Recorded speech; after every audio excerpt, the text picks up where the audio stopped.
Hey guys, what's up? The long-awaited drop of the NFL preseason predictions video brought to you by me and my friend Ben. We talk football all the time, and so we figured we'd turn a microphone on to catch it. Obviously, this conversation was framed in the context of the NFL preseason, and we're now into week 2 or week 3. That's just the nature of this edit, as you can see here. It was a big fat pain, but it's a labor of love because I love you guys and I want to get content into your hands, but I also love football, the NFL particularly, so does Ben. So we sat down and recorded a very long podcast style conversation between the two of us where we go over the win-loss record and playoff aspirations of all 32 NFL teams. It was a great conversation. Me and Ben talk ball all the time, but this is our NFL preseason predictions for the 2021 season. So a couple ground rules that we'll get into before the video begins. Just know that this is one of a 3-part set of videos. So the first video will be the AFC predictions, the second video will be the NFC predictions, and then a third separate video for just the playoffs. We felt like that was an important enough discussion to have just as one video, so you'll see that at the end, but just know that this is a series that's going to be coming out. Just because this is such a delayed release on this, it took a lot of work, but I still wanted to get it to you even though it's late. But just know that some of the players that you'll see on the cards are on different teams or are already hurt and out of the picture. So just be aware of that as you watch this. But this frames our discussion and the rosters that we had in front of us while we were making our picks and our predictions. So be on the lookout for that. Also, if any audio information is contradictory to the visual information on the screen in terms of win-loss record or sort of how we talk about the team, just know that we went back and rechecked the visuals and all the win-loss projections.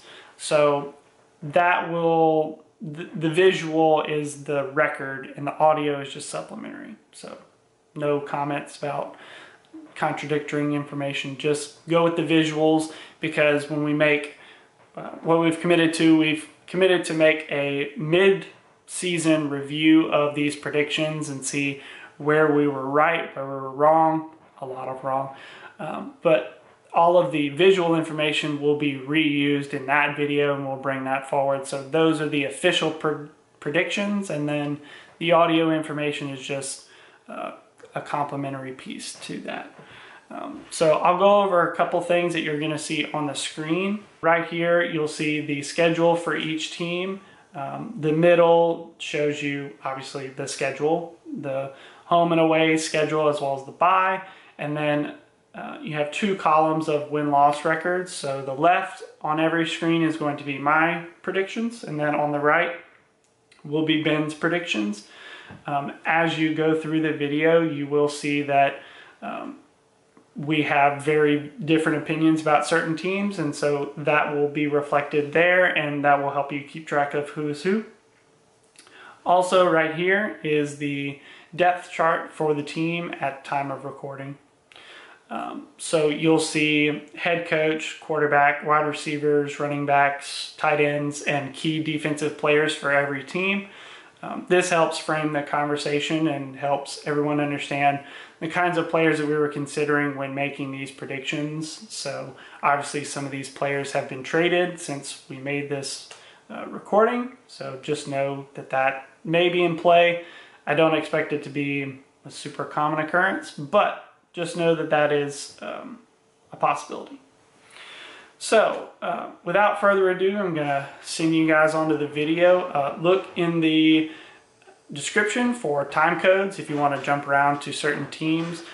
We did cover one division at a time and move through it systematically like that. And then, like I said, the playoffs are separate videos. So all of the talking points that sort of lead you to guess which teams are going to be making the playoffs, that's something that will be covered in the last video. So without further ado, let's get to the predictions. We're inside for the camera. Dee Dee, come on. No, okay. Every time. She's very lax today, it's cool. Say hey, baby. Alright guys, well, that's the house. You've seen what we do in the office, and that's been where we get most of our content in, but this is where we get the energy to make the content. So. Yeah, we got a comment saying we should do a house tour. Alright, so the first team that we're going to talk about, or first division that we're going to talk about, is the AFC East. I obviously have not asked you yet, but I would imagine that you have the Buffalo Bills winning this division. I mean, it's the Bills' division to lose. You have a banged-up New England team that hadn't been the same since Tom Brady's left it. You have Miami, who's got Tua, who's young but unproven at this point, because last year a lot of those games were won by Fitzpatrick and not Tua. So are they going to be able to repeat their 10-6 year?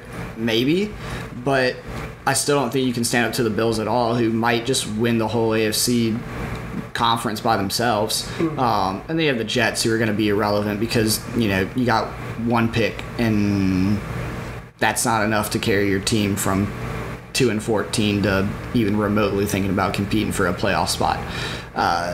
Right. And the Bills are a super team that looked really, really good all season long and just lost the playoff game.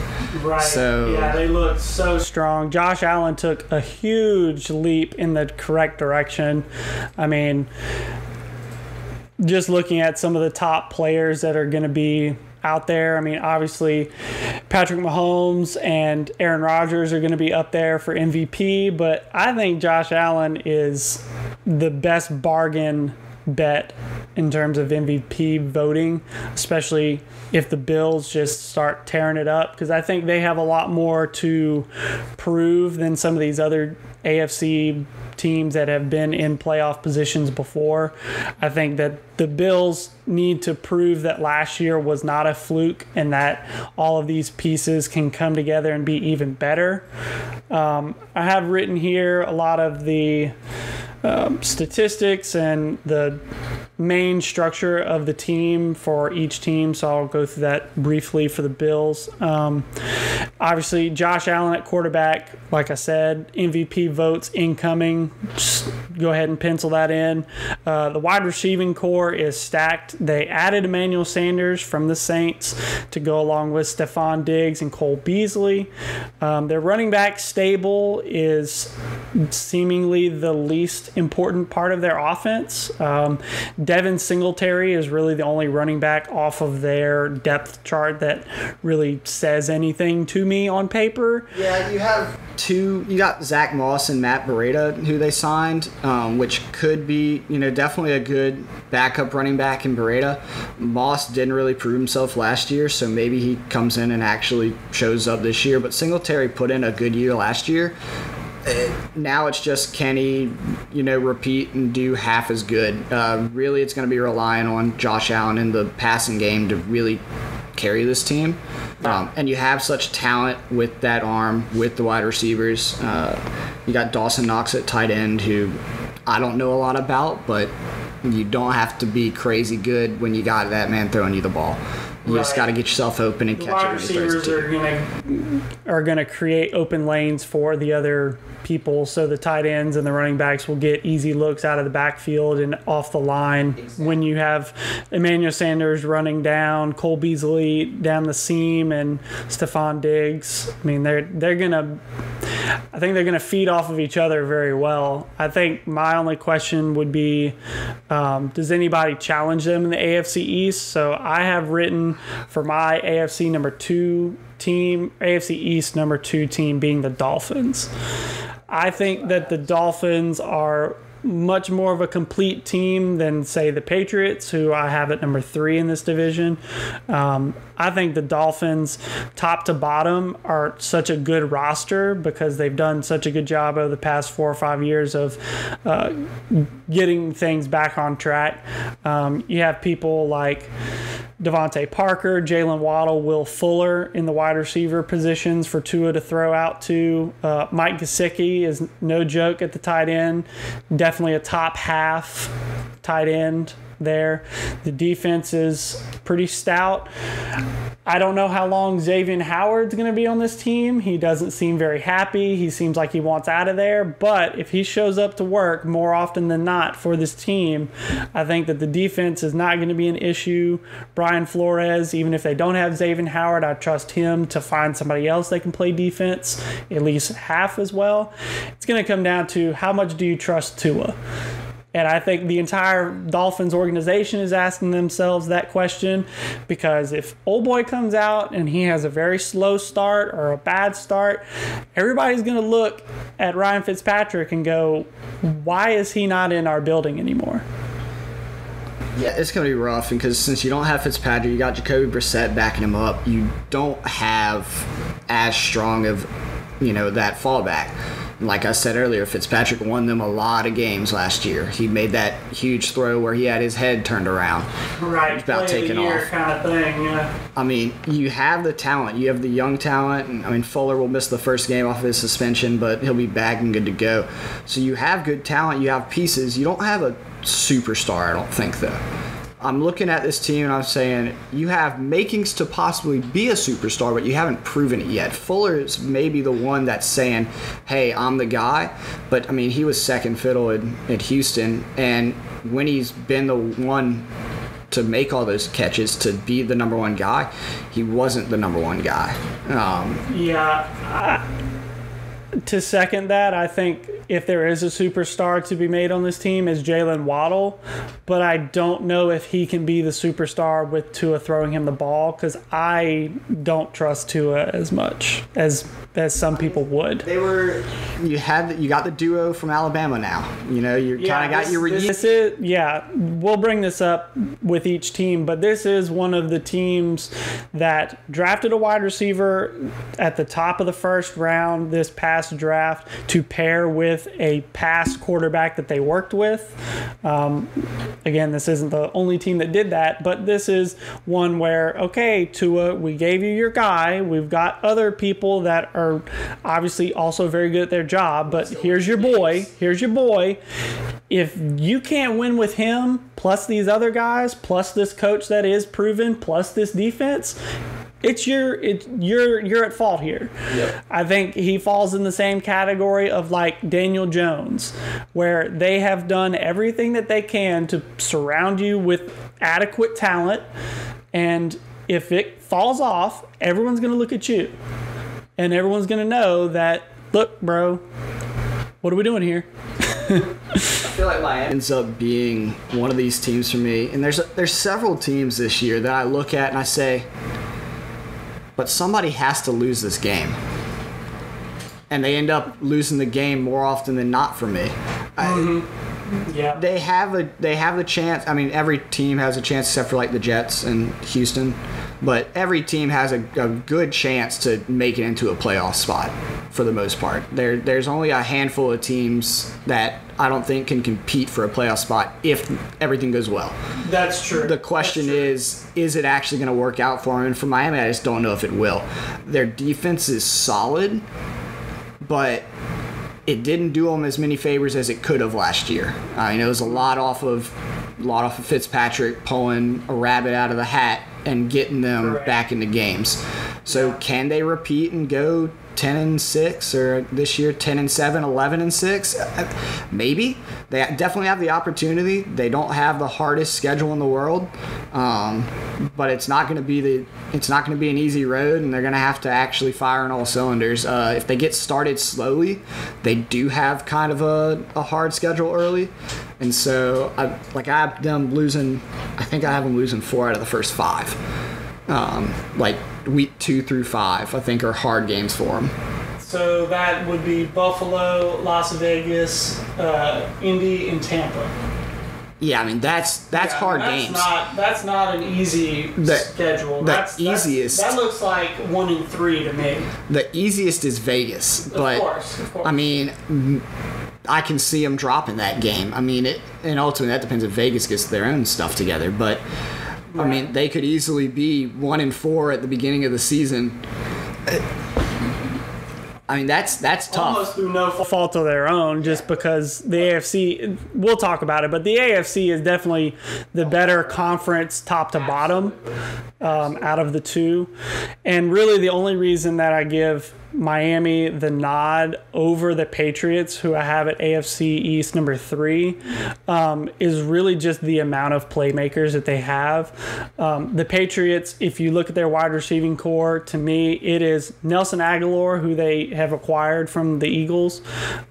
It's him and nobody else. I mean, Julian Edelman, gone. The rest of these people that are out there, N'Keal Harry looked whatever in the preseason games that have been played already, but do you really trust the Patriots wide receivers to be any better than they were last year? And you saw Cam Newton struggle to get anything going with that offense. You have... With the Patriots, you have Bill Belichick thinking he still has Tom Brady or something. You have these guys that's what Mac Jones is for. That's what you want him to be, but you have to have that one in a generational talent in order to make something like this work, because you can get some niche athletes. Like Edelman was a diamond in the rough for him, who really came into his own. Right. But you're not going to just stumble upon these great wide receivers. Jacoby Myers didn't look crazy good last year. Aguilar, solid, but he's not a number one guy. He's a number 2, maybe a number 3 guy. Yes. You don't have a killer running back. You got Damian Harris and Sony Michel and James White, who really haven't done much over the past few seasons. They've just been there. They're also not a number 1 running back. They've all been system guys in this system, but they've all just been system guys. They get the job done a down at a time. It's definitely running back by committee, for sure. But unfortunately, this team is just reliant on that QB to carry the team. That's how it's been for decades now. And Cam Newton hadn't been able to do that since he was in Carolina and went to the Super Bowl. 2015. That was the last time he was able to do it. Now he has Hunter Henry and Jonnu Smith, who are 2 pretty good tight ends, so that could be helpful. You kind of go back to Tom Brady and Gronk and try to find that connection maybe. Troy Fumagalli as well in the tight end room. I mean, this is a very tried and true offense from them, where they don't have anybody super special on the outside. I mean, Deion Branch and Randy Moss are on a shelf somewhere else. They're never getting that again. But otherwise, this offense is very tight end centric, and dump off routes from the running backs on bubble screens and stuff like that. I don't know. This team doesn't strike me as super impressive. I mean, when you read their depth chart on paper, nobody screams, "Hey, look at me. I'm going to win us 2 or 3 games by myself." Yeah, I mean, it doesn't jump off the paper. No, I really think that this is Mac Jones's team, but they just happen to still have Cam Newton. And I think they're going to struggle with that back and forth. Mac Jones has looked pretty good in the preseason games that they've played so far, and I assume he's going to get a lot of play at least the second half of the 3rd preseason, and probably the entire 4th preseason game is going to be Mac Jones. And that's going to be his opportunity to be the week 1 starter, which I don't think he's ready to necessarily be. But I mean, let's see. New England has a bye all the way in week 14. So do you give Cam Newton 13 games and then put in Mac Jones in week 15 at Indianapolis? The problem is, I don't know where you make the snap decision, but ultimately you can make it a snap decision. It depends on how streaky they go. Yeah, I mean, in week 6, 7, you've got back-to-back Dallas and the Jets. both of them being home games, so you don't contend with being on the road. Maybe that's when you make the switch. Ideally, those wins too, regardless of who you have at QB. If you're really at least the Jets. At least the Jets. So if you want to kind of give them, if you want to give Mac Jones kind of a cupcake game, hey, go out there. Even if you don't perform well, our defense is solid. I mean, their defense is solid. So that is, I guess, a plus for them. Is their offense doesn't have to be too insane. No, I mean, it really doesn't. They got a good front seven and a lockdown secondary. So if that defense comes firing on all cylinders, their offense only has to score 20 points. Yeah. And the networks bill that as Zach Wilson versus Mac Jones, so I'm sure the networks would love to see that be when the switch is made. It's not a standalone game, but they would love that. It's it feels very similar to like Darnold and Baker when they were both playing in the same Thursday night game, and it's like, oh man, thank you for doing us a favor, because otherwise this game is not worth watching, but you did us a favor by putting the rookies in. And I don't think Mac Jones will have a terrible year. He might not have I don't think he's going to have a breakout year. I don't think he's going to have a killer rookie season where he's just going to take the Patriots to competing with Buffalo or anything like that, or even competing for second in the division. I also have them as third because I just don't trust Mac Jones, but I'd have that back from watching him at Alabama. I thought he had all the talent around him. For sure. And just had it absolutely, it's Alabama. Yeah. But he didn't have to be special. He didn't have to be special. Now, he did perfectly good. He did exactly what he was asked to do there. But can he do more than that? Because you have a New England team that has good pieces, but doesn't have it all figured out for you. You're going to have to command that offense. You're going to have to be that guy. And can he do it? This will be where he has to prove himself. Yeah. I think it'll be interesting to watch. Yeah. I think that they will definitely try to shop Cam Newton in the offseason and clear him from the books and turn this over to Mac Jones fully next year. But we'll see how they flip-flop that going into this year. And AFC East number 4, pretty easy. Go ahead and Sharpie it in. It's the New York Jets. I don't see this team being very good at all.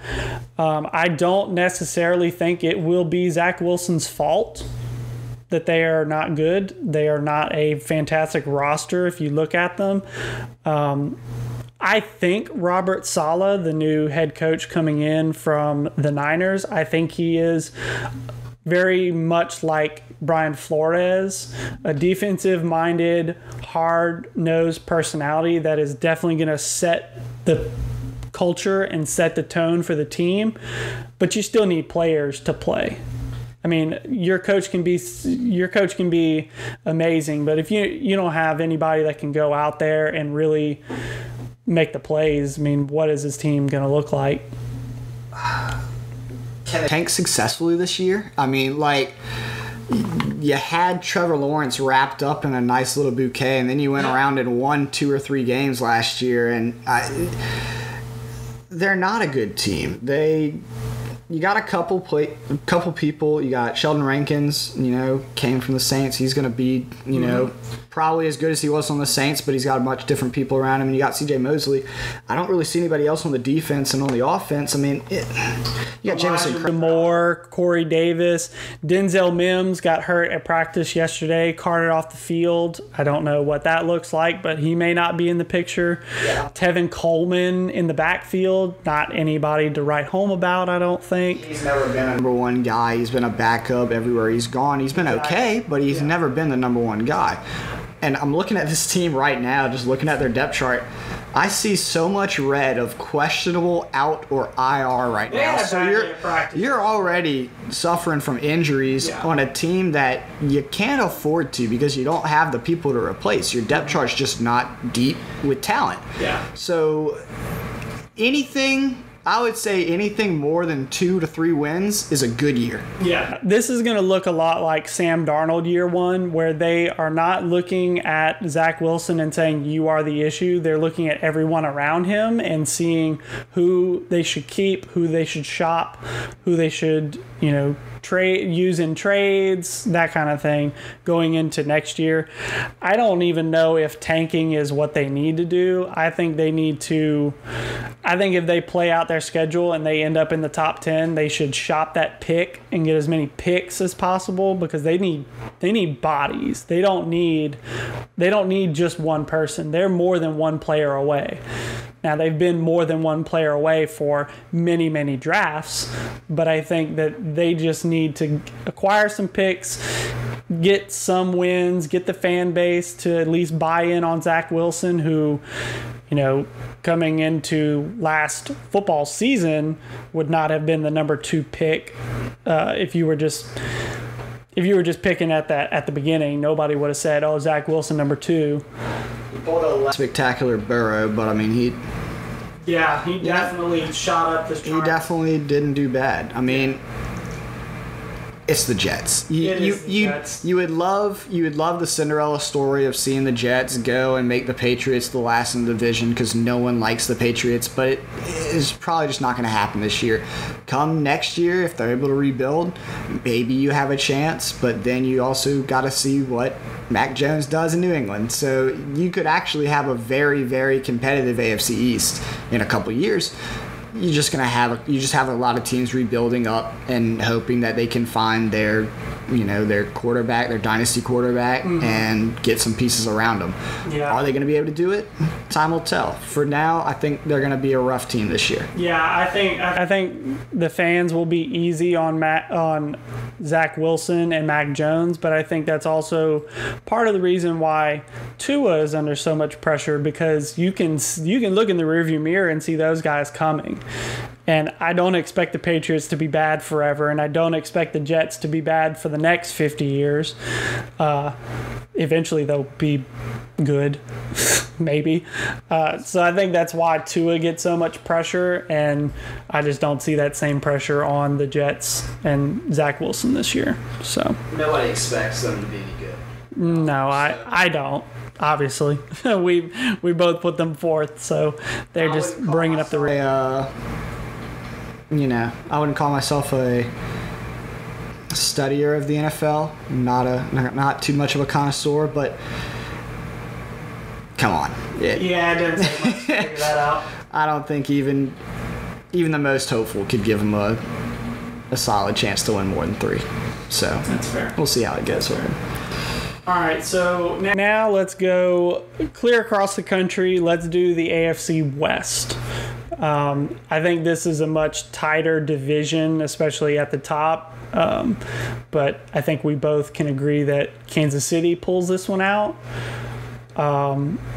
Really not a whole lot to say. They, much like Tampa Bay, they return a ton of starters.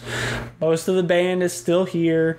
Really, when you look at the key additions for the year, they acquire Orlando Brown from Baltimore, which is huge. Taking their left tackle, bringing him in. Joe Tooney is here now. Duvernay Tardif is back after taking the year off due to COVID. He's a doctor, actually, so he spent the year making moves against COVID for all of us, but he's back. Really, the only loss that is worth talking about is Sammy Watkins is no longer here, but with a way overcrowded wide receiver room, I don't know that his presence is missed all that much. Might as well count Travis Kelce within that wide receiver room to a degree. I mean, very true. You got Clyde out the backfield. You got Travis Kelce out of tight end. You have Brian Pringle as their third wide receiver starting right now on the depth chart. Yeah. But you got Tyreek and McCole Hardman.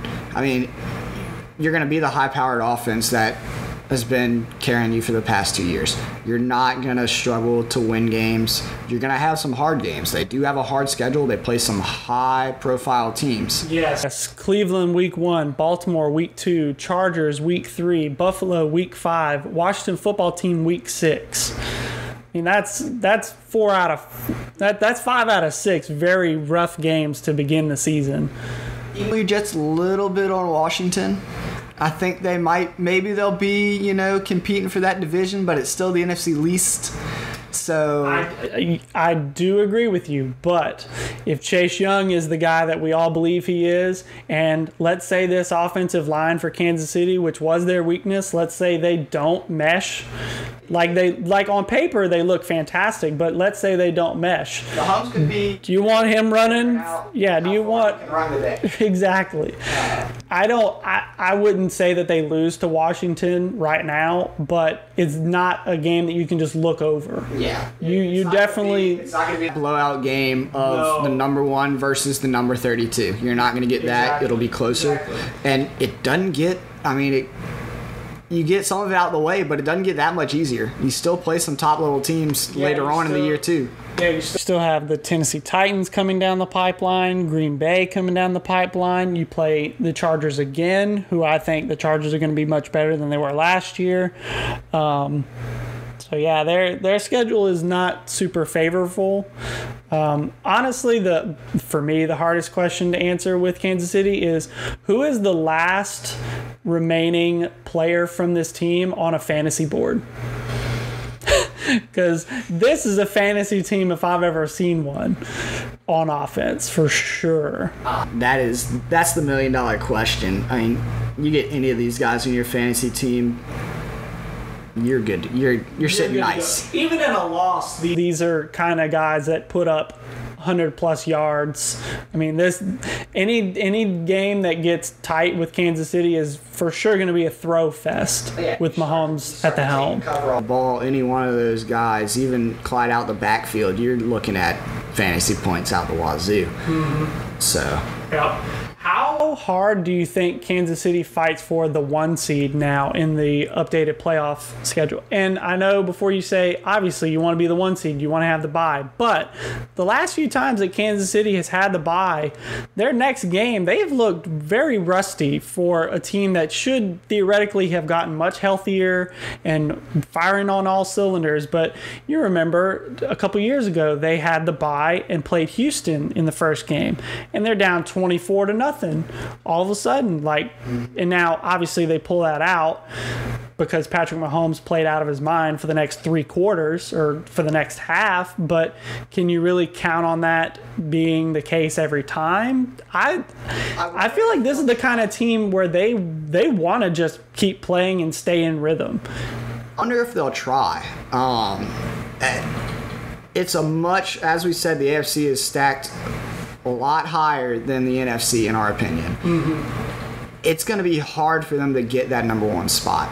I think the number 1 spot is probably 2 or 3 losses max. Yes. Yeah. If even that. You could see a 1 loss. You could see an undefeated. I don't have anybody predicting a undefeated. I can't go that far. Because it's the same idea. That it's close. And I got them right now with 3 losses on the year. Just because their schedule's so hard. You have that winning that many difficult games, I don't think they can compete for the number 1 spot. They would love to have it, I'm sure. Everybody wants the number 1 spot, and especially if you get banged up, you'd love that number 1 spot to have people rest an extra week, but I think they'll actually benefit from not having that. I think so too. In terms of trying and really pushing hard throughout the year, I think that will also be dependent on how well the number 2 team in this division, the Chargers, for me, it will depend on how well they are performing. I think that they're really, really, really close. I think Justin Herbert is fantastic. I think if he was in any other division, I would pick his team to win it. But because he has Patrick Mahomes in the same division, I can't go that far. I don't know what Brandon Staley looks like, new head coach coming in. It may not matter. I don't know how well the running back situation for this team looks. They trotting out Austin Eckler again. I don't know that he is the number 1 kind of running back option that you would love to see. Imagine this team keeping Melvin Gordon and still having Melvin Gordon on the roster. Melvin Gordon that had the one good year, yeah, you probably look at that and you say, okay, you got a good running back, you got a solid quarterback who's looking like he's going to be a stud quarterback for years to come. You've got the wide receiving core. You've had that. You brought in Jared Cook as your tight end now. Mm-hmm. Really similar to your Antonio Gates that you used to have. So, kind of remembering of old. Right. You got not the best line, but not a bad line.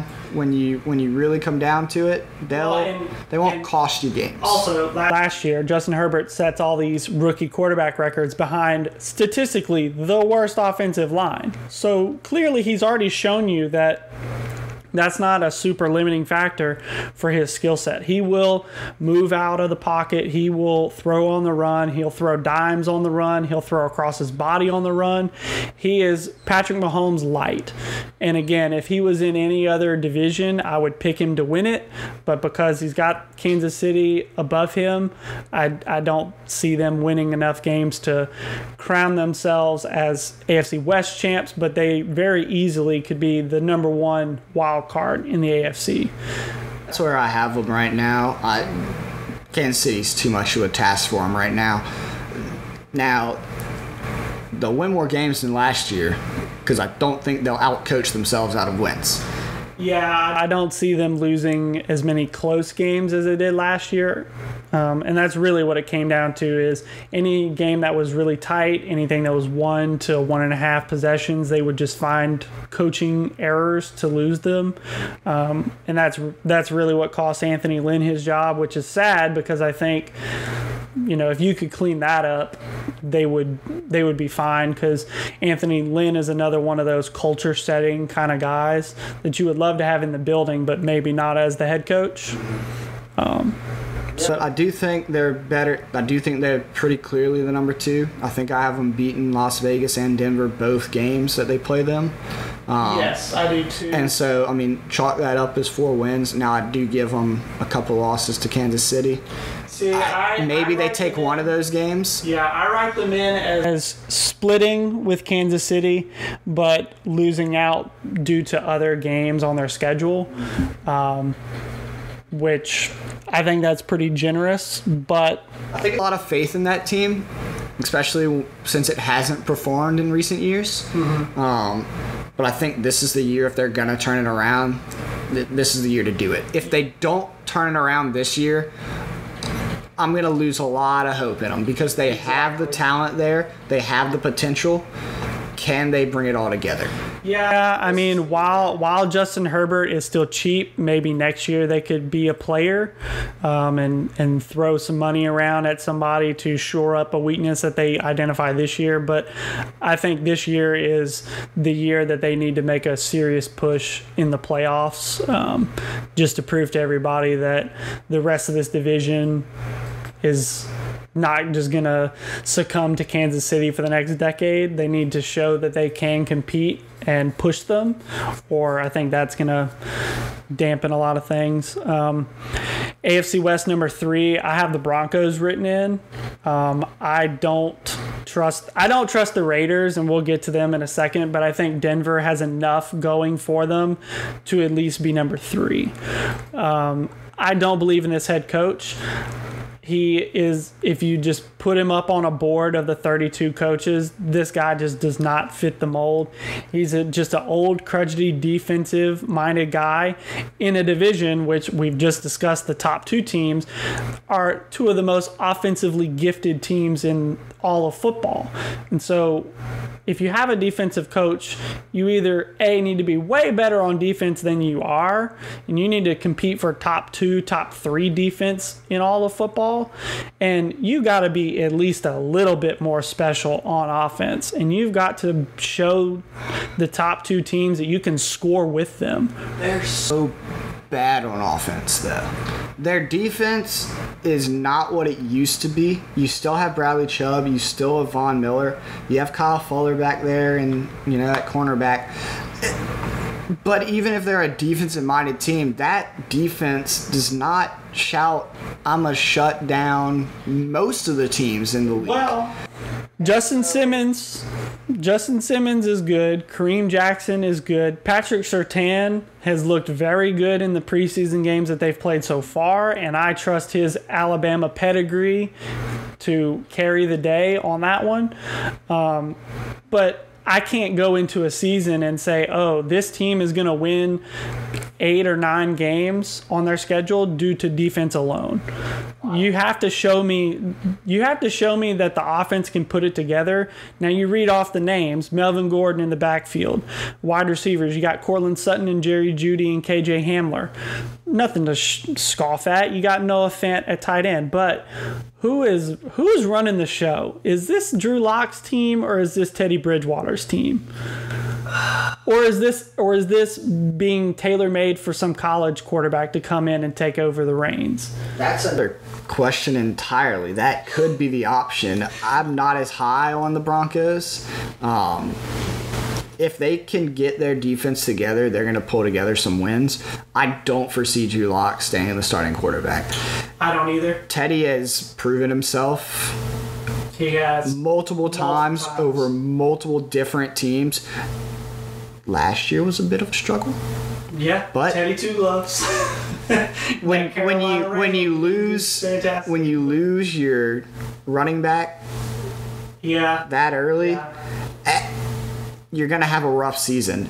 And you were up against the Saints team who was still, kicking butt and taking care of business. You're up against the Tampa Bay team who was Super Bowl champions, so not bad. Didn't do as good during the season, but they won the thing.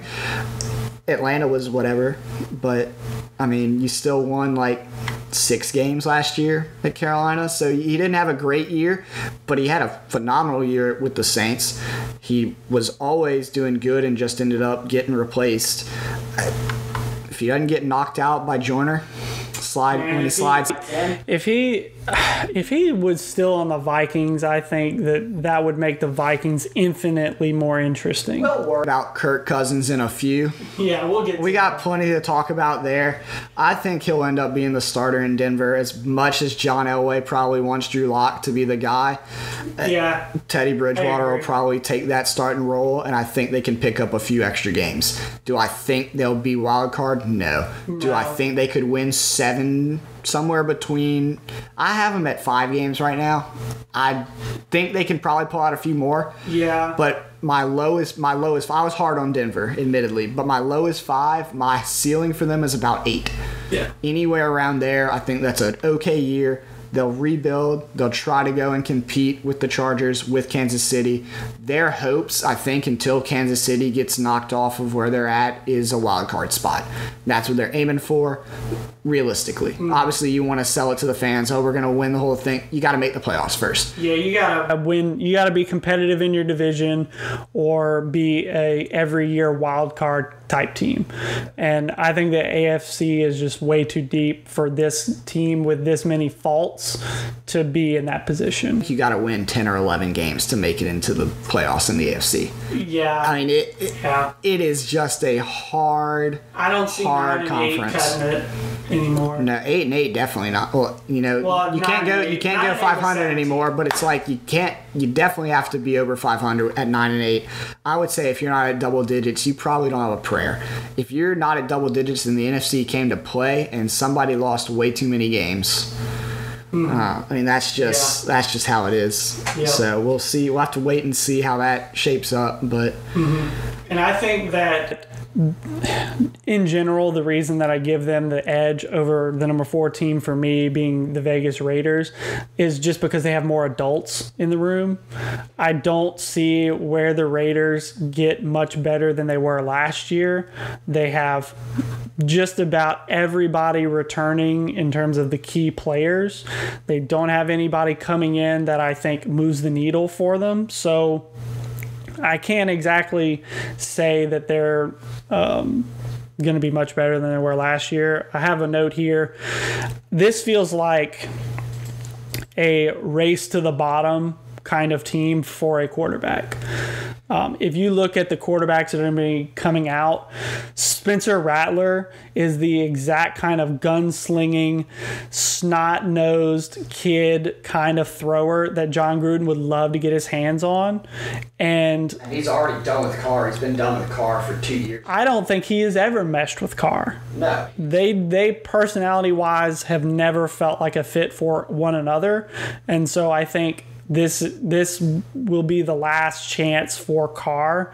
I think Gruden is locked in, given his contract and given his prior history with the Raiders and his relationship with ownership, that I think Carr will be booted out, especially if they do finish 4th in the division like I think they will. I think Carr is on the chop block. I wrote here, it reminds me a lot of old LSU teams that we've watched where you look at the skill position players and it just feels like an all-star team, but the quarterback is just not right for this team. And, you got Carr and Mariota, and then you got Nathan Peterman, bless his heart, but if he ever sees the field, that your team's not doing too hot. Oh, yeah. If Derek Carr can magically get along with John Gruden for more than 5 minutes at a time without yelling at each other or being ticked off, like you said, they've got the skill positions. It's there. You've got Josh Jacobs, who had a hell of a year last year. You've got Henry Ruggs. You've got Darren Waller. You've got Hunter Renfrow. They're there. Yeah. And you have the names are there. And you have an okay line. It's not the worst line. It's not the best line, but it'll get you. It'll at least give Carr more than 2 seconds. Yes. And I don't think he's that bad. He's not as good as his... I don't think he's that bad either, but he is not the right... I don't feel like he's the right fit for the coach and all of these skill position players. You need somebody with more dynamic arm talent and more dynamic feet for sure to get the ball out. But I wonder if he can't just drive the ball down the field. I don't even think he has to be that impressive with the team that he has. He just needs to put it in the area of these wide receivers. Right. They'll go get it. He has to put it in the area of Darren Waller. He'll go get it. You can hand that ball to Josh Jacobs 2 or 3 times every 4 downs, and you'll probably get first downs. I mean, They have the team to at least try to get 3. Realistically speaking, with these skill players, if you call properly, you should get basically 3 points every drive. I agree. You have a defense that is questionable. They feel like a flip of Denver, where their offense is super gifted. The defense does not scream playmaking to me, but the quarterback's not right.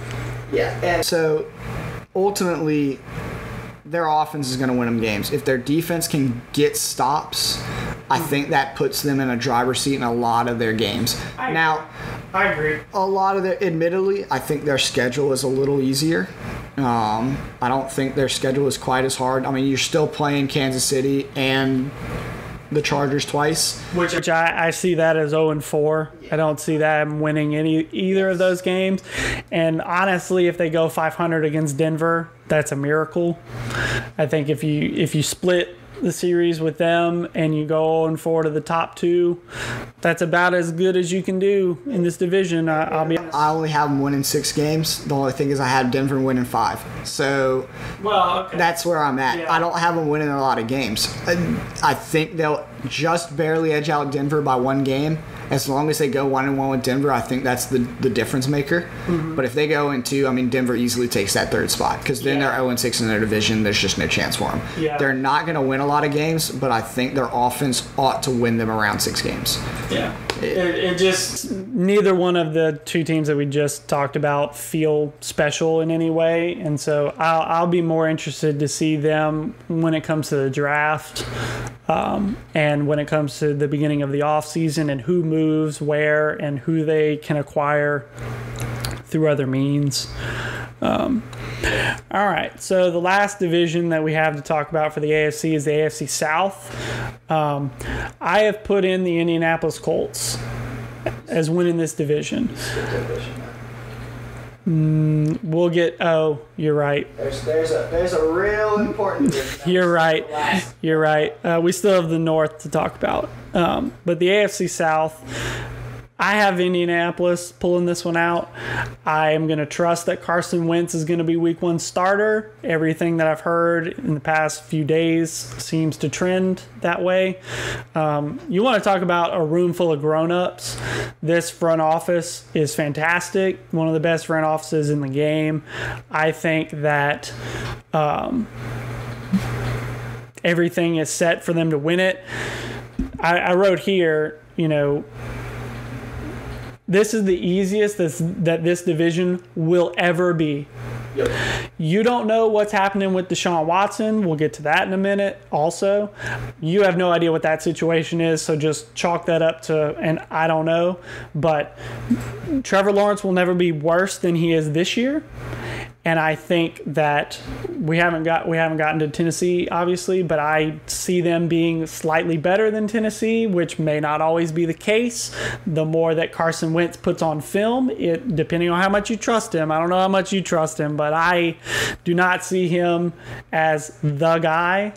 But I think he can be the guy this year. Rated both of. It's a 2-horse race in this division. It's between Tennessee and Indiana, and it's not even close, I think. No. I have both of these teams at 13-4 at the end of the season. I'm actually pretty confident in them to play really well. I don't particularly trust Carson Wentz in the long run. 13-4 is probably ambitious for this team. I think it's their ceiling, but I really like the idea of them playing extremely well. They have the talent to do it. I look at this team on both sides of the ball, and it's there. They just have to string the games together. The games they lost last year, it was close. Mm-hmm. They were 11-5 last year, I'm pretty sure.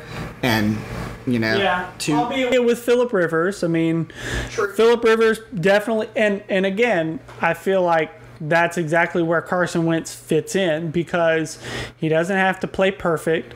Phillip Rivers does not play perfect. But I think if he plays as well as Phillip did last year, and hopefully better given the fact that they traded for him, I think that this team can be very good. We haven't talked about the AFC North yet, but I do think whoever wins this division is definitely the number 4 seed.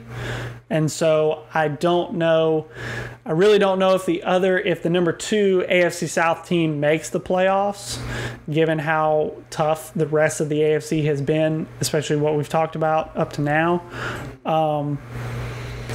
I am just very tepid on this division. I don't know where to go with it. With this division, I end up seeing it just like last year where you have the number 1 seed of this division be the 4 seed and the number 2 seed being the 5 seed. I don't know if that's guaranteed, but I think the other divisions will kind of hack and saw at each other enough to where Tennessee and Indianapolis can just squeak in at 4-5. Yeah. I have Tennessee edging the division, but I mean, the Colts are good. The Colts, they look real good on paper. If Carson Wentz can channel his years of old and perform, then they'll be fine. You know, I mean, I think I give it to Indianapolis based on the amount of adults in the room, like I said, and the fact that I think that their defense is better than Tennessee's. But again, if Carson Wentz misses a few weeks at the beginning of the year, they start the season with Seattle and the Rams, and then they're at Tennessee week 3. So that's a very rough go at the onset. So I think it's going to be incumbent on Carson Wentz to be around week 1 for my prediction to be right. I think they're going to need 2 or 3 of those 3 games to have a chance right out the gate. I really, really believe that. This division is tight enough between the two of them that it's going to be splitting hairs. Now, I think if you're correct in saying that they end up becoming 4-5, it may not matter as much. I don't think that either of these two teams have a particularly gangbuster home field advantage. Who knows what the season has in store for us in terms of fan attendance with COVID. So that may not be a factor at all to begin with, but I don't know. And I wrote here, if you're a team that you feel like you need a running back, you need to trade with Indianapolis because they've got they have an embarrassment of riches in their running back room, and I think that Nyheim Hines, Marlon Mack, Jonathan Taylor, and I'll throw in Benny LeMay, even though he got that first unsportsmanlike conduct penalty flag on him. I think he's good, and I threw that in just for the Pat McAfee show because I love those guys. But I think that Nyheim Hines and Marlon Mack are definitely trade worthy to a team that feels like they could improve in that spot. We were talking about the Jets earlier. They could use a running back. Oh, yes. They could use a lot of pieces, but there's plenty of pieces that went and got their quarterback this year that you looking like you could use a better running back. They're ripe for the pickings here because Jonathan Taylor is looking like he's going to be the starter, and then he's going to be lights out. For sure. I think that Buffalo could easily trade. I think you undervalue Singletary. I think Singletary is actually going to have he's going to have a breakout year this year. Yeah. I am okay with being wrong on that. I think Buffalo is fantastic, but they feel like they're a running back away from winning the AFC. Yeah. If that's their goal, and it obviously should be, I think they need to improve where they can. It's by thin margins for sure, but they need to improve where they can if they want to see themselves with a Super Bowl patch. Improve so little. Right, and I think it comes down to you have to take a big swing and make a tough call because, again, Devin Singletary could be amazing. But if it's a difference between that guy and one of these guys or any of the other teams that have multiple running backs in the mix, I think this would be a team to highlight and make sure that you keep an eye on them. Moving to number 2, I have it as the Titans. You have it as the Colts. So let's flip the conversation around to talking about the Titans. King Henry. That guy is for sure going to win the rushing title yet again. I don't see that changing. I don't even have to say anything more about him. Like he made grown men look like little boys on that field. Oh, yes. Yes. Josh Norman is still sliding today. Josh Norman is still sliding that field. And you picked up Julio Jones. Yes. On the other side of A.J. Brown. You're going to have to watch out, right? Yes. You know, I was skeptical of Tannehill for a while, but he proved it to me last year that he can be clutch in the situations and he can lead this team. When you have Derrick Henry to hand the ball off, it makes 25 times a game. Amazing. It'll make everybody look amazing, but now you got Brown and Jones to throw it to, and he's going to live up to his contract this year, or he's not. Yeah, I mean, you should watch out for him. He's going to tell you what's what. You should watch out for him to be pretty good. Their defense is solid. They'll be fine on defense as well. Yeah. Their linebackers and their cornerbacks and safeties, they're solid. You're not going to get a ton of airmail on them. Mm-hmm. They're going to lock it down pretty good. Can they stop the run? We'll wait and see. It's a hard conference where you're going to have air raid offenses, and that's where this defense is going to have to come into play because your offense can score. Yeah, and I agree with everything you're saying, and the fact that the conference is so tough, I think, is what's going to split the hair between them and Indy.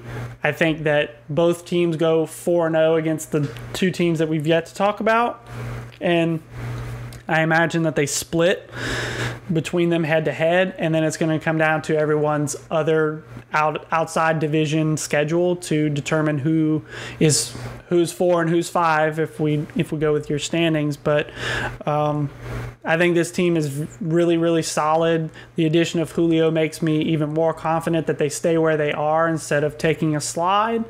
So we'll see how that goes. AFC South number 3, I think it's Jacksonville. I think that possibly by the end of the year they start winning a game or two. If they get to 3 wins, I think it's a marvelous season. I don't expect Trevor Lawrence to look amazing. I don't even expect him to win Rookie of the Year. I don't think that the team around him is going to be talented enough to make him look like anything. Now, you look at their defense, they've got a ton of names because they've been drafting in the top 7 of the NFL draft for the past 8 years. So you look at the names on the defense, it looks great.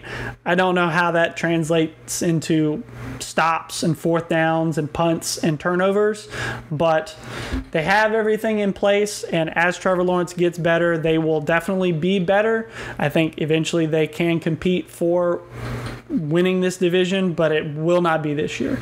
I don't think it'll be too soon. I think you still probably have a few years before they start competing for the division. I think they can. They're a young team.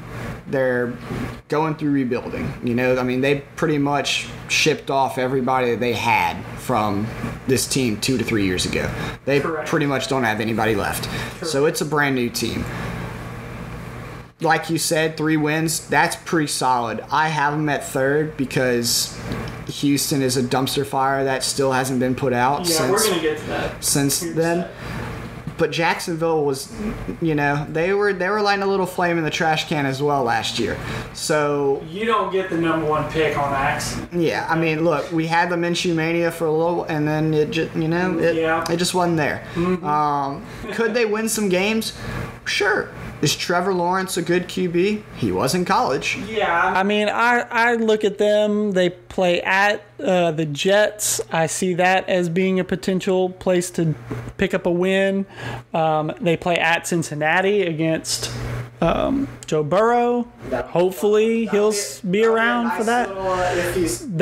That's a Thursday night standalone game. That'll be super that'll be super popular. It'll get good ratings, but that's a potential spot to pick up a win depending on how Cincinnati looks.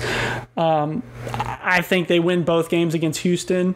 Again, we'll get to them in a second, but this team, 3 to 4 wins, pack it in, get some draft picks, keep going in the right direction. Hopefully Urban Meyer's the right guy. I think he's the right guy. He's just going to need to be given enough time to prove it. Yep. And they're not in a hurry to go win a Super Bowl. Absolutely not. They need to get to 500. You would love to get to 500. You'd love to get to 33%. Yeah. If you could sure. if you could do anything close to that, you're saying, "Dang, it was a good year. We won 5 games this year. That's not bad." For sure. You'll find out how good they actually are once we start playing. I would imagine 3 to 4 wins max. And I would imagine even if you could get more than that, you probably don't want to. No. Speaking of not winning more games than you want to, let's talk about AFC South number 4, the Houston Texans. This is how I see it. I don't care if Deshaun Watson becomes eligible to play. If I'm the Texans, he is not allowed to play this year. No. If I'm the Texans, I will lose every single game. I'm going to get the number 1 pick. And then at the end of the year, if it comes out that Deshaun Watson will be back on the field, ready to start the next season, then you shop that number 1 pick. You get it out of here. You get as many picks as you possibly can. You sell it to somebody who really needs a top flight quarterback. If Deshaun's playing, you don't need that. You don't need to pick number 1.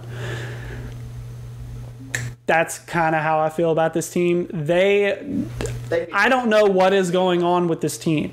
I listed it here. Head coach, David Culley. Never heard of him. Who is that guy? Okay. Quarterback, Deshaun Watson. He's a scratch this year. You're going to be fighting over Jeff Driscoll, Davis Mills, and Tyrod Taylor. Okay. That does not scream wins to me. Running backs, Mark Ingram, David Johnson, Phillip Lindsay. Rexburg.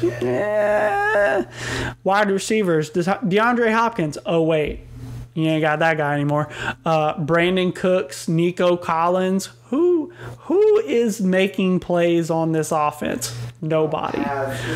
You don't have any talent. There is no one on this roster that is talented enough for me to say that they should win a game. If anybody from this roster is on a different roster, they're not starting. Yeah, I think Tim Tebow makes this roster. Except for maybe Tyrod Taylor.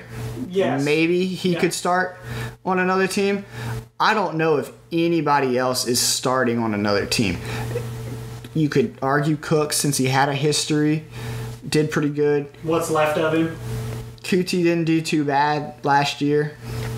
And but you just don't have you don't have an offense, and you lost J.J. Watt to the same team that you gave DeAndre Hopkins to. Right. You are the feeder school for the Arizona Cardinals this year. Yeah. So if you're a Houston fan, you're gonna be sitting on that couch and you're gonna say, I'm gonna watch the kickoff, and then I'm going to turn the TV off because I don't want to see them lose, because I know it's going to happen. Mm-hmm. And you're definitely not going to tune into Arizona play, because you're not going to. That'll just make you sad all day. So you're going to sit there and you're going to be like, okay, we got moves to make. Bill O'Brien's gone.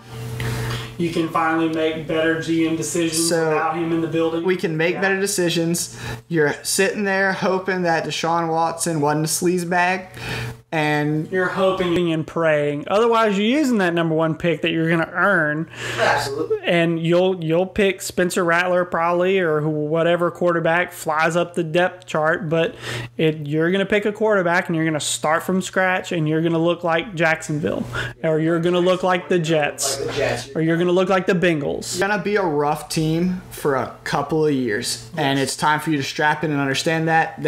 I think they're okay with that. I think the should be okay with it. The alternative was still having Bill O'Brien and trying to rebuild a team. Mm-hmm. So at least now Bill O'Brien he cleaned house for you. He said, look, there's nobody left that you can be mad at or say like, damn, it's a shame they hadn't won anything and they're still here. Yeah, so there's nobody that you can be, because that was the tail of the tape last year. I feel so bad for J.J. Watt to have to put up with this BS for how many seasons now? For real. What's done is done. What's done I'm happy for him. Sure. I think everybody, except for the fans of Houston, have come out on top. Oh, man. They need to just... You know what? I take that back. Go to an Astros game. Everybody except for Bill O'Brien has come out on top. Other than that, everybody's doing okay for themselves. They'll be fine. Just go watch an Astro. Go watch the Astros.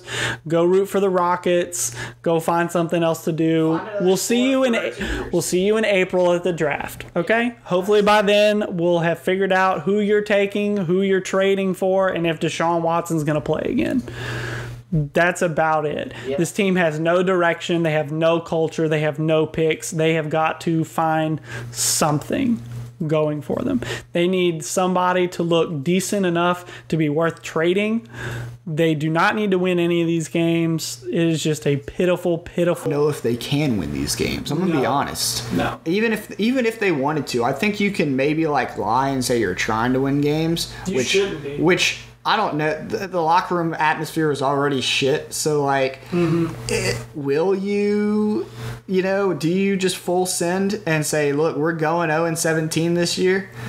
You're going to be the first team to lose 17 games in a season? I think that's admirable. I think the Houston Texans have the best chance to do it this year. I say go for it. If there was ever a time where an organization would tank, it's this one. This be it. I mean, you've had other instances where they should tank, but they won't. The Jets last year, they should have tanked. They didn't to get Trevor. But this is on a new level. This is on a new level where I've said this team needs to tank. Even last year, the Jets, I said, okay, but y'all could probably win 3 games if you really tried. If you wanted to. Yeah, if y'all really wanted to. They threw several games last year. They could have won 6 games last year, but they choked on 5 of them. This is the first time where I look at a team and go, coming into the season, you should just never try. All these other teams, it's you should try, and then if it doesn't go well, then tank.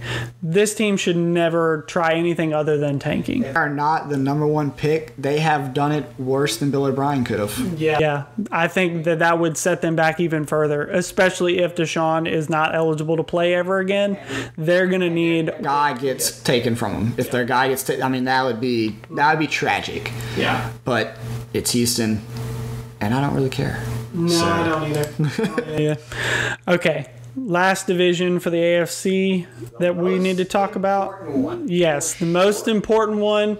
I decided how I was going to rank these teams about 15 minutes before hitting record. I chose the Browns to win this division. I think it is super, super tight. Yes. I think it comes down to the wire.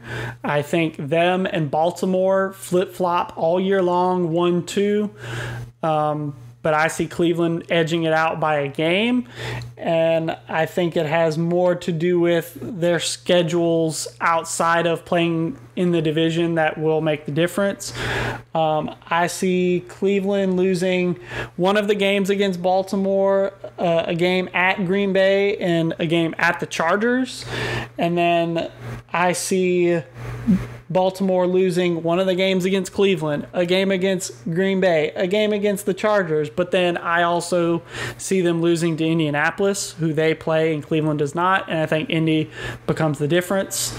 They play them early. I'm going to give them the benefit of the doubt, and I needed to have a break point. So that's it. You've got the schedule pulled up. Who do they play in week 9?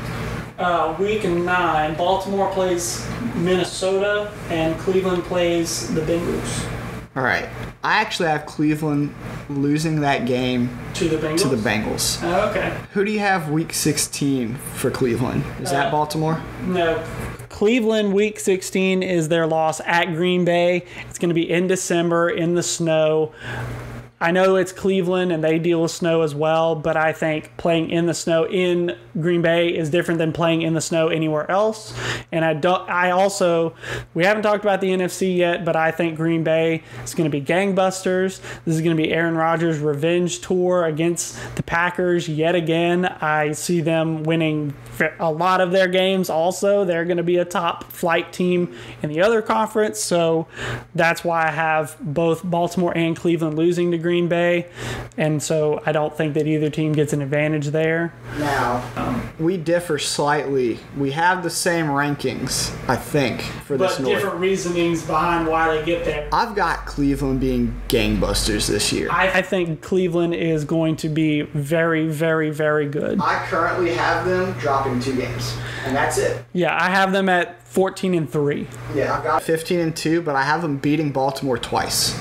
See, It's a hard sell because Baltimore's a good team, and when it's hard to beat a team twice in a year. It is. It's hard to do. Generally, you split your home games, especially really, really close teams. Yes, in division, and these are going to be good teams. Yes. Yeah. My thing with Baltimore, which I think is going to separate them, is can they do it? I think this is the year that Cleveland is going to really catch its stride. I don't know if Baltimore can have that sensational year to keep pace with them. And I think Baltimore actually drops a couple games that they probably shouldn't. I still have them at number 2. But Cleveland, just look at their paper. Look at their pedigree on paper. Unbelievable. If any team has this depth chart, you're saying, I'm booking my Super Bowl tickets now.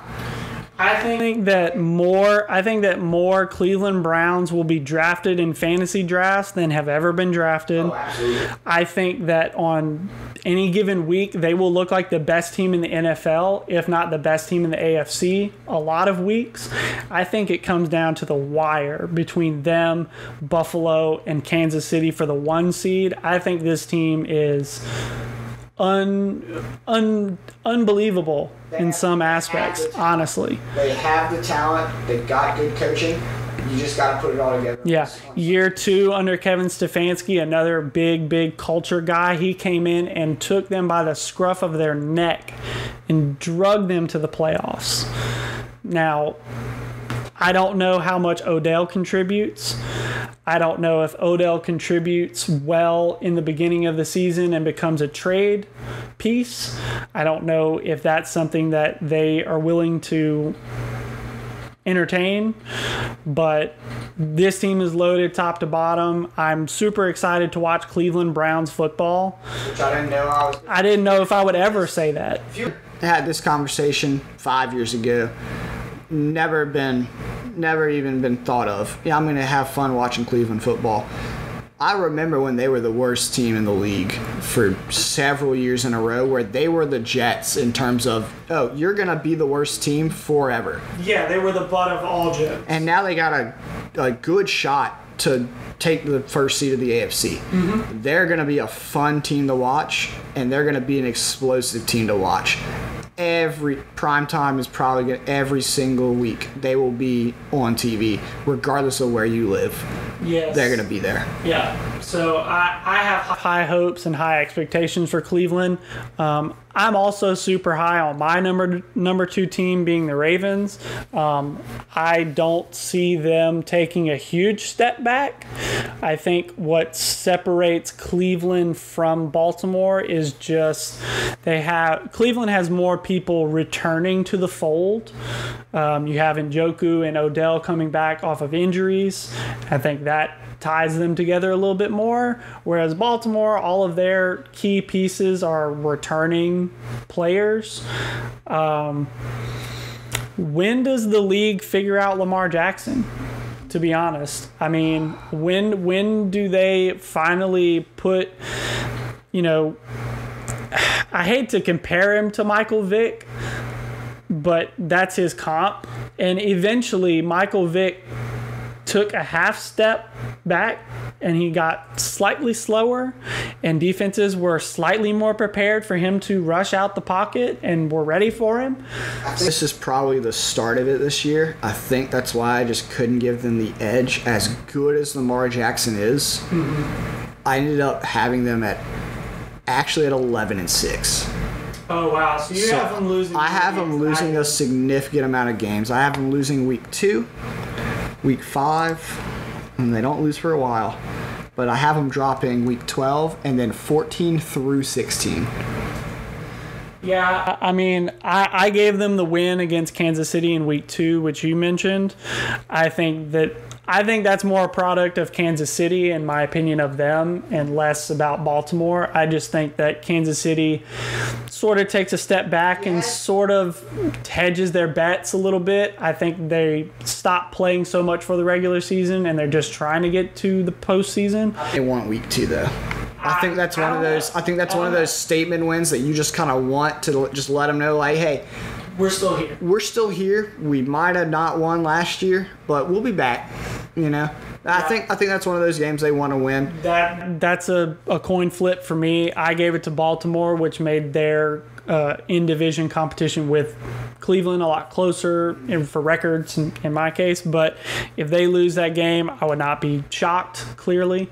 I think I end up giving Cincinnati 1 win over them, and I end up giving Cleveland both wins over them, which is why they end up with 6 losses. They drop a couple games here and there as well, but they're going to be a good team, and anybody not named Cleveland needs to watch out for them.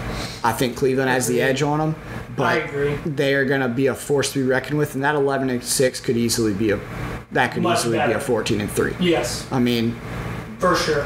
Flip a couple coins, have a couple bad drives, have some drop balls somewhere. That's easily a 14-3. They're a team to watch. They are just as entertaining, if not as entertaining, as Cleveland. I think Cleveland is kind of more of like, Cleveland kind of has a little more about it. Pizzazz, more nameplates on the back of jerseys. And so they're a little more enticing. But the wide receivers are good on Baltimore. I don't think they're as good as Cleveland, but like, you got Marquise Brown, you got Sammy Watkins, you got Rashad Bateman, and you got Mark Andrews, who's a staple in that tight end spot. Mm-hmm. You have probably the best defense in your division. I can say that pretty confidently. That's a stout defense. Yeah, I don't think Cleveland's super strong in the back, but I don't disagree with. But you're gonna have some good players and a good season, I think, on Baltimore. I think they're a playoff bound team, and anything lower than that is a bad season for them. I agree. I mean, this is I definitely look at Baltimore to compete with people like the Chargers for the top wild card spot as the best number 2 seed of a division. I don't think that I could debate that at all. They're there. I don't know. I don't have them as the top seed wild card because I have them at 11-6 right now, and I had Indianapolis and Tennessee being so close to each other at 4-5. Yes. But they could easily catch that fifth spot. They could just catch a couple of good breaks and they'll be there. Now, the reason that I have them losing as many games as they do is because I have them dropping to Cincinnati, who I have as my third place team in that division. Now, see, that's very different than me because I still have the Steelers being the number 3. I believe in the Steelers for one reason only. I am very excited to see what Najee Harris can do in this offense. Pittsburgh, when was the last time they looked like themselves? When they had Le'Veon Bell. When Le'Veon Bell still wanted to play and not just get paid, they looked like the Steelers. I think Najee Harris dusts off some old playbooks in the back room of the Steelers headquarters. I think they come out and they look very nice. But big fat hairy, but I don't think any of the other pieces are really in a position to wow you. I think Juju gets doubled all year. I believe he becomes a non-factor in a lot of situations because there's no one else. There's no other wide receiver though that's going to draw the attention like him. Claypool had a season for him. My thing is, I don't know if Big Ben's going to come out like he did last season. That's my thing. You've got. I think that I think Big Ben looks like Phillip Rivers of last year, where the team is probably better than the quarterback would suggest, and the quarterback becomes a limiting factor. I don't like their future quarterback situation. I don't think Dwayne Haskins is it. I don't think Mason Rudolph is it. I don't think Duck Hodges isn't on the team anymore, but I don't think he is the answer either. I just don't know what to make of their quarterback situation moving forward. Like I said, I think Najee Harris has the inside track for Offensive Rookie of the Year. I think he's going to have the most offensive play to make that case. And I see them as being better than Cincinnati, but only by a couple games.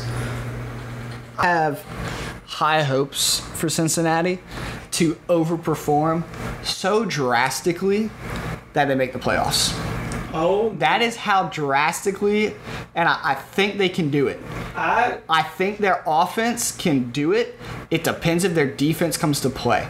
With Pittsburgh, Najee will probably be good, but I'm just not buying in to that undefeated team of last year. I think they're going to be team. I think they're going to be the team that lost 4 games in the last 5 weeks to end the season. Correct. I think that's what they're going to look like because I think they made the deal with the devil to win all those games last year. Because none of them looked clean. They were the worst 11-0 team they did not look clean. No. I think the wheels fall off for them. They're by no means, if you look at their team on paper, it looks nice. It looks pretty nice. This division is probably the best division in football, bar the NFC West. But those are the only two that you can even make a case for. And I'm probably wrong in thinking they're going to be fourth. Cincinnati, I think, has to show up and shell out. But it's one of those things where I hope they do it. Mm-hmm. I just don't buy into Pittsburgh. I don't think they're going to have the same success they have. I think they'll probably win around 7 is where I have them at. For Pittsburgh? 7 games. 7 for Pittsburgh? I think they're going to lose a lot of games this year. They're going to come back off of that hard playoff loss, and they're just not going to come out of the gates running. And they're in a hard conference, and they don't have an easy schedule.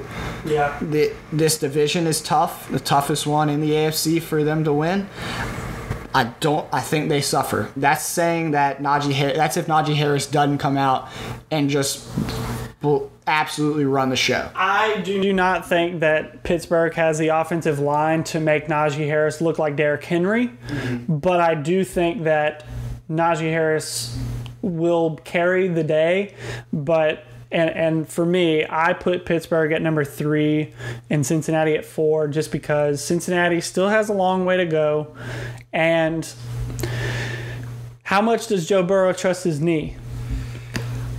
Coming out of preseason games, he kind of sounds like he doesn't trust that knee. He doesn't trust it to plant.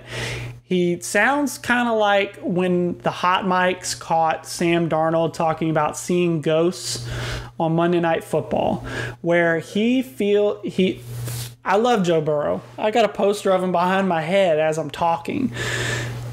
As LSU people, we love Joe Burrow. I just need to see a year and see how this goes before I can preseason predict them to be better than 4th. Yeah.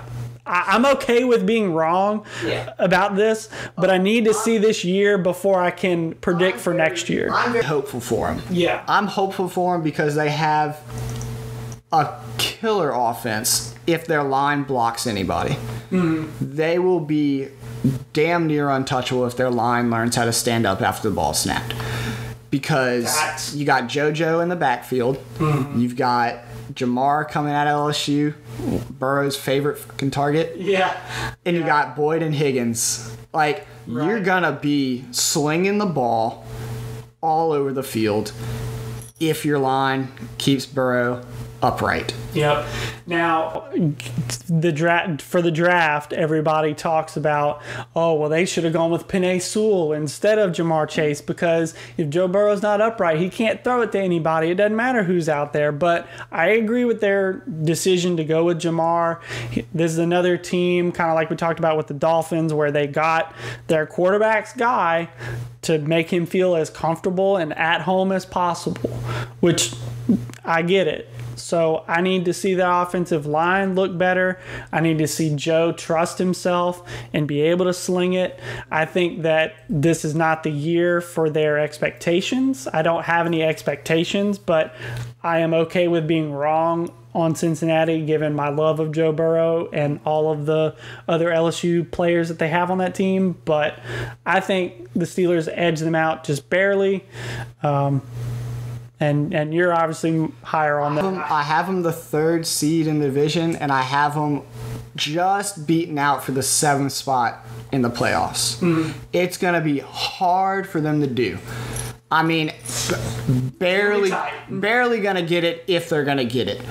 But I want to see it happen. I think they have the talent to do it. It's wishful thinking, probably at best. But I want to see it, and that's like my hottest take that I have. That's the one where I'm like, let's go, Joe Burrow. Yeah. Get yourself a playoff berth. I think they can do it. That'd be more than you could hope for. More than you could hope for, but I think he wins a lot more games I mean, if he doesn't get hurt, Cincinnati wins a lot more games. Agreed. 100%. Agreed. I think Cincinnati has the potential to be the best 4th seed team. I think the NFC West, whoever we talk about as being 4th seed in that division, also has the potential to be the best 4th seed of any. But Cincinnati or Pittsburgh, I think, vie for that crown or title, whatever you want to call that. I don't know if either team I don't know if any team is looking to be the best of the rest and be the best 4th seed, but honestly, if I look pound for pound, I think any one of these 4 teams could shop out and grab a wild card spot. Mm-hmm. I think a lot of wild card discussion comes from this division. You could easily see 3 teams from this division make it into the playoffs. Mm-hmm. I would not be surprised. The problem is if other teams find their stride, it's going to be hard to do. Yeah. Because you play everybody in this division. So you're going to have losses on some of these teams. I gave a lot of my losses to Baltimore, which is why Cincinnati caught as many wins as they did. Mm-hmm. And a lot of my losses went to Pittsburgh, too, because I don't think that they're going to perform as well. So that's hopeful thinking that Cincinnati gets to where they get. I think they make it. It's going to be tough. But I think it'll be exciting to see them, and they could, if they catch a couple of lucky breaks, they could easily set themselves up to be playoff bound. Mm-hmm. It's going to be really hard to do. I think they'll most likely end up somewhere around 7 wins to 8 wins would be pretty good, but I don't think any team in this division should be less than 6 wins. Yeah. They're even while beating up on each other, they're all of them have They're going talented to win enough to get games 6 against other wins. divisions for sure. So Yeah.